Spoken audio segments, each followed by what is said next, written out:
So there was once, a very long time ago, there's a very bad hunter. He's a very cruel man. And his job was to catch birds and sell them in the market. And so one day he was hunting, he had a bag full of birds. They were making little noises because they were unhappy about being captured. And then suddenly a big storm comes. He's in the forest, and the hunter is scared for his life. He begins to run desperately to seek shelter. And in the midst of his run and his desperate fear of his life, he sees a little pigeon. It's in a bush, and the pigeon is stuck and it's shivering. Hunting is such a second nature to him that he pauses his death run and then grabs hold of the pigeon and puts it in the basket, in the bag that has all the other birds. And the pigeon's making little noises. And then he goes into a great big tree and he says, "Oh, great tree, please shelter me from this rain, protect me." Now it so happens that in this tree there's a pigeon's nest. And that happens to be the nest of this pigeon that he just captured. And this pigeon, who's the wife pigeon, her husband is in the nest. And the husband's getting desperate, and the husband's saying, "Oh, dear wife, where are you? Why haven't you come back?" It's, speaking in pigeon speak. "Where are you? Why haven't you come back? I'm getting afraid for you." And from within the bag, the wife pigeon speaks up and says, "Oh, dear husband, I'm here. I'm in the bag of this hunter who's taking shelter beneath the tree."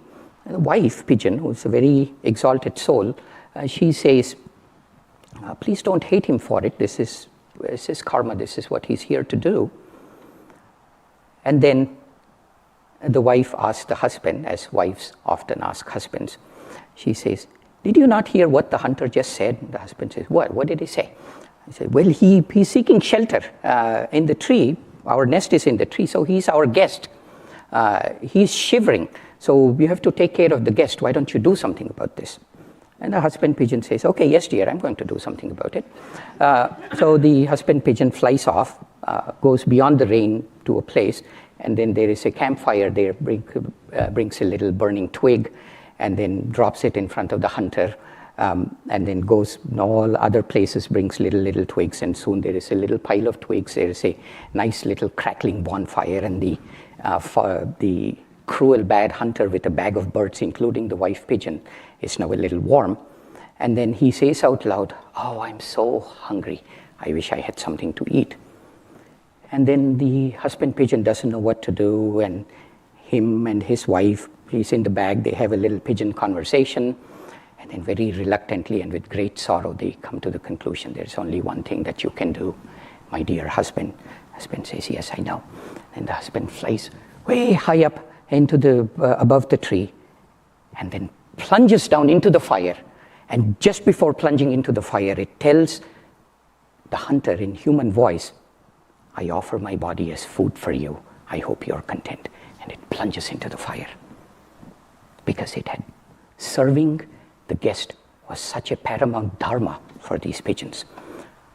And then in that instant, the hunter is mortified. He says, "What an evil life I have led. How despicable are my acts."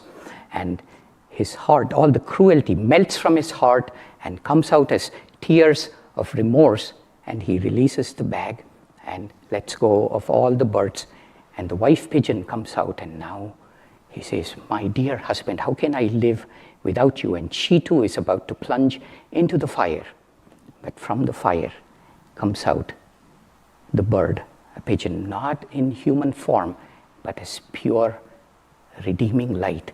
The pigeon comes out, and the wings of this unselfish husband pigeon touches the wings of this unselfish wife pigeon. And in that moment, the wife too becomes a beam of light. And these two pigeons fly away in the dusk in the forest up into the heavens as twin beams of light. So how do you see the redeeming light? How do you obscure the restlessness of desire? By seeking to help others instead of being helped by them, by expanding our reality to include others.